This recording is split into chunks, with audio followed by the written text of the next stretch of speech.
Evening, folks. Welcome to Leeds View for the match review for Leeds United 0, Sunderland 1. Where do you want to start with this one? Leaving Ellen Road, a very angry cop, a very frustrated fan base. A lot of talk coming out of the stadium of the worst performance of the season. I think there's three different areas of blame to this, and we'll go through them. I think there's the approach from Leeds to the game. There's the referee, which needs to be talked about. And maybe there's the Sunderland approach to the game as well. Maybe. An incredibly frustrating performance by Leeds. The third week in a row with third game in a row with the exact same starting 11. Not sure it was the starting 11 we needed going into this game, being at home. Should have been decided that we're trying to attack more. The approach to the game, you look at Manchester City, you look at Chelsea, you look at those games, Newcastle, where we came out the blocks, everything was quick and sharp and pushing and attacking teams. And we're at our best when we do that. And then tonight, it's slow, passive, side to side, but too many touches in between the passes. And I know it's become a joke at this stage about tempo. But there was none. There was absolutely none. Now, that's not all the problem. And if this comes across too negative tonight, I apologise. I have just come out of the ground. I'm at the walking back to the hotel to try and calm down. So if it does come across a bit negative, I'll try and balance it out. But I am angry coming out of the stadium. I think a lot of people are angry coming out of it. And I'm sure anyone who watched it on TV as well will be equally as annoyed with an awful lot of what they saw tonight. So let's try and break this down before we get into the nitty gritty of it. There's the team sheet, the starting 11, where we saw the exact same team named for the third week in a row or third game in a row, and it has a defensive midfield. Now, that's one part because we've seen that midfield play very attacking against the likes of Newcastle, where we thought that it was, and Chelsea as well, we thought pretty defensive looking midfield, and they came out and they went for it. Not tonight. I thought it needed freshening up. There was a quick turnaround time from the Manchester City game. I thought I needed fresher legs. I think we haven't had a huge amount of goals in the last couple of games, albeit against very good opposition. And you look at the impact that certain players had off the bench. Nonto, James, in the last game when they came off the bench, gave Leeds something a bit more directness, someone to run off of Dominic Calvert-Lewin, who I thought at times tonight was so isolated. So there's that, and you wonder if he goes with a different starting 11. I know it's hindsight, it's easy to say it looking back on it, but if he goes with a different 11, is that game different? Do we move the ball quicker? And there's questionable decisions from the individual players in the side. And again, you had that as another area to this. So when we came out, we'd all been talking about it. Everyone's been talking about it. We talked in the podcast the other night with Paul and Jerry, and we said that first 10-15 minutes is really important for Leeds because that's where we set the tone for the whole game. Now, Sunderland have their part to play in this. They had no interest in playing football tonight. There's no interest. And I think, and I might sound like a sore loser or whatever else, and it possibly is even a fair shout. But for professional footballers who have trained their whole life to play football, to agree, and it had to be a tactic, to go out and time waste from the first minute, to fall over with no contact in areas and stay on the ground and just spoil a game of football. There was at no time did I ever feel like a game of football was going to break out. And the referee absolutely facilitated them doing that. And but how we played as well played into that. There was no speed in what we were doing. I think Carl Darlow, Pascal Stroke and Jayden Bogle had 50% of Leeds' entire passes in the first half of the game. And there's question marks over that, the approach part to it. That's the second part. Every time we got the ball, instead of trying to go forward with it and get some quick interchanging passes, some nice little moves, players getting close to each other, nobody wanted the ball. And when they did want it, they took 2 or 3 touches and they slowed down. And ultimately, we kept going back to our goalkeeper. Back to the keeper, back to the keeper, back to the keeper, every single time. Jayden Bogle, who normally is a player who plays very much on the front foot, for some reason tonight, every single pass he wanted to do was stop, turn, go backwards, and go all the way back. At no point did he look like he was trying to get down the line and try and attack. And then when he did at one stage decide to play a ball down the line, he kicked it straight out of play. Ethan Ampadu, who had been lathering praise on for the last few weeks, had an off day against Manchester City, is fair to say. But we said, the opposition has to be taken into consideration here. And it was Manchester City. Another off day tonight. He was Again, passed 2 balls straight out of play. There's the handball, which I didn't think it was a handball when I saw it first. Apparently, he's moved his hand in the direction. I haven't seen the replay of that back. And then there's a couple of decisions where his positioning isn't great. And you wonder what's going on there. Is he just tired? Is it the case Daniel Farke needs to rest him? Because again, the quick turnaround from the game against Manchester City, these players put in a huge amount of effort. Were out on their feet against City. And I'm then expected to go and do it again. And maybe that's why the tempo was slow. Maybe that's why we didn't get out. And then again, that comes down to the manager picking the team sheet and rotating that squad and using that bench. And when we go back to the period that Leeds have been successful in this season, it's because there was an unpredictability about Leeds. We didn't know what 11 he was going to pick. We weren't even sure in some games what shape he was going to pick. But in the last couple of games, last 4 games, we can pick the team again. And there's a problem with that.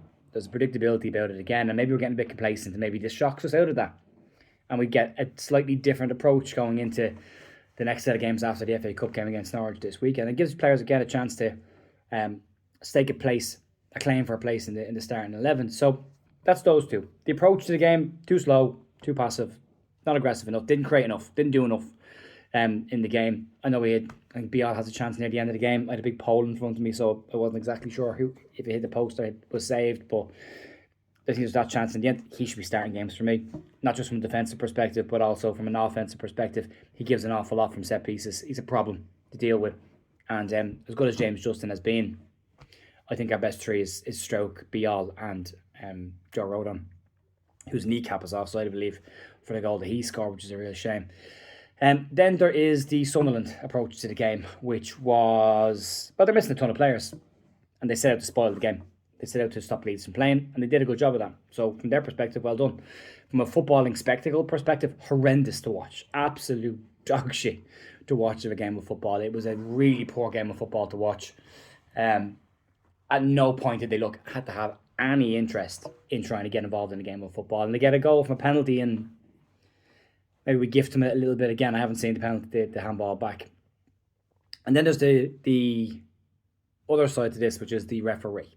And we need to talk about the referee, because from minute one, Sunderland were very clearly going to time waste. Throw-ins, they were taking an eternity over them. Players were dropping down with no one around them and staying down, and the referee was allowing this to happen. That it didn't look like he was bothered. He added 2 minutes on in the first half. The 17th minute, their goalkeeper goes down in the box. We've seen this Donnarumma at Manchester City, and it wasn't even slightly obvious, slightly hidden. It was incredibly obvious.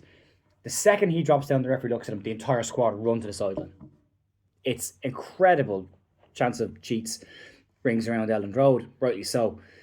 And again, the referee facilitates it, lets it happen, adds on 2 minutes at the end of the first half, and it could have been easy 5 or 6. Now, he adds on 12 at the end in the second half, but he didn't book any players. I mean, Willie Nonto gets booked for trying to jump over a player who slide tackled him. We should have had a throw-in, ends up giving a free kick and a yellow card.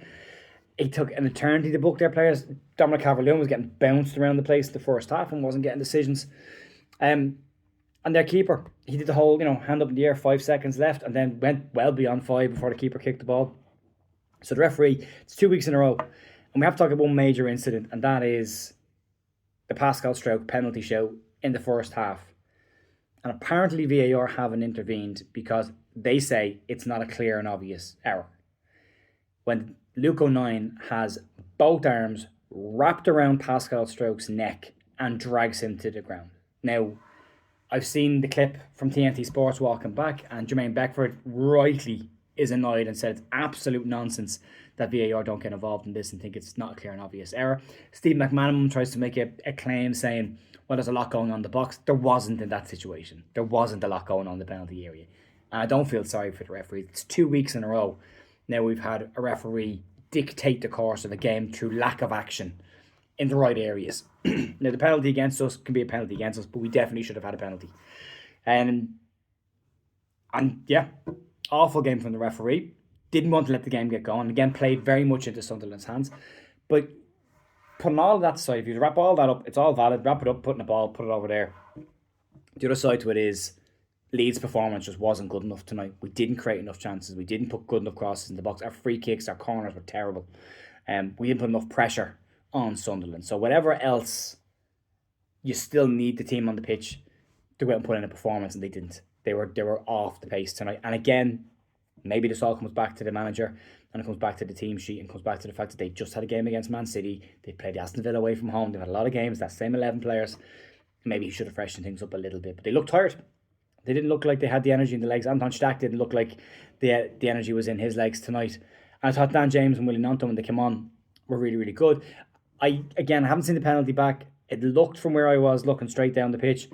I thought Carl Darlow initially saved it and then ends up in the back of the net. And the question mark is, should Carl Darlow have saved that penalty? Is it savable? Daniel Farke's comments were something along the lines of, it's hard to understand how that ball ends up in the back of the net, which would suggest that Farke believes that it should have been saved as well. So there's that. So look, a giant shitstorm of reasons why Leeds haven't picked up any points tonight. And this goes back to the whole, never underestimate the importance of a single point, because now it feels like the point away from Villa or the point away at Chelsea doesn't really mean an awful lot, because we've got to now go to Crystal Palace. I think there's still enough games for us to get the points that we need, and you don't know what's going to happen in the games tomorrow night. So we could end up being exactly where we are come this time tomorrow, fingers crossed, touch wood, all that. And be one more game down into the last 9. But it just, for the short term at least, until we see what happens tomorrow, drags us back into that just a little bit. There is still the games that are winnable. We have to approach them in a very different way. We can't be approaching them like this. We can't be approaching a game where we're just happy to have possession of the ball and not do a huge amount with it. There's got to be more aggression to our play. There's got to be more emphasis on playing on the front foot and getting in their faces. There's got to be a bit more bite at times as well in the side. So they've done it this season. They've shown they can do it this season. And Daniel Farke has shown before that when he needs to have a reaction from players, he can react as well and make changes. So they can ignore it this weekend against Norwich and put it behind them, and then focus on going back into the next game then away at Crystal Palace. They're not exactly setting the world on fire right now. Maybe that's a game where we can go and get something. If we can get something on the road against them, it'd be nice to get another win. We've got one win on the road this season, so it'd be nice to try and get a win in that game. And then you got Brentford at home, and you've got to now look at that as 3 points. You've got to go and get 3 points against Brentford. And that won't be easy. They're very good this year. They're doing really, really well. So, that was an opportunity tonight to get points against Sunderland. They were missing a ton of players. Jack on the bench. That was an opportunity missed tonight to get 3 points, and we haven't done it. To get it, we came out with nothing. So, hugely disappointing, but it's another game down. We'll see what happens tomorrow night. Again, if it is a bit negative, surrounded by it tonight.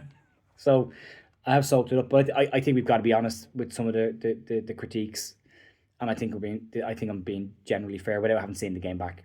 I think that it's just, there were reasons why we didn't get the 3 points tonight: the approach, the team sheet, the players on the pitch themselves, and the referee, and Sunderland's lack of desire to play football in the Premier League, which is nuts.